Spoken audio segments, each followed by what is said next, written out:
orasyon natin mga kabombo. Meron na ho tayong 14 minutes na lamang bago po sumapit ang alas 7 ho ng gabi. Update na ho tayo sa mga balitang tinutukan ng ating mga provincial station. Isa hong Feng Shui Master. May mga tips para ho sa mga Pinoy. Kasabay po ng pagsalubong ng taong 2026. May update po dyan ng Star of M Manila. Mga kabobo at Star Nation, magpapalitan tayo ng kalendaryo, ilang oras na lamang ang nalalabi at sasalubungin natin ang taong 2026. Kaya naman may tips ang Feng Shui expert na si Master Hans Kua para sa mga Pinoy.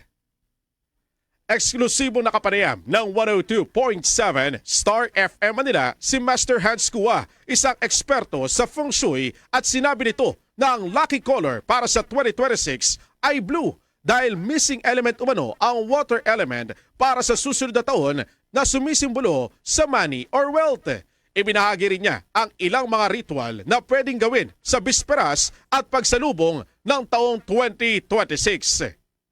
Dagdag pa ni Master Hans na bago matapos ang taong 2025 ay importante ang decluttering o ang paglilinis ng bahay dahil nakakaakit umano ito ng swerte papasok ng mga tahanan. Ano nga ba mga rituals na pwede natin gawin sa pagsalubong? Gawing maliwanag, maingay, ang bahay, ang tindahan, ang negosyo natin. Dapat balinisin natin yung main door ng bahay ng tindahan natin.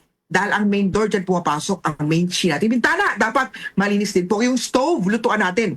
Dapat malinis po. Mag-display tayo ng horse. Yung horse natin na to ay nagdadala po ng victory at success. Lahat ng animal zodiac. Dahil year of the fire horse natin yun, kailangan natin mag-display ng horse na lucky charm.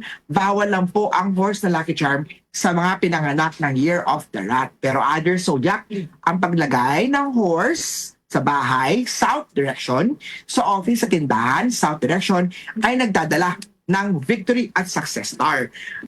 Ang Feng Shui ay isang sinaunang Chinese practice ng pagsasaayos ng mga espasyo, gusali at kagamitan upang magkaroon ng harmony sa daloy ng enerhiya ng kalikasan para magbigay ng balance at prosperity.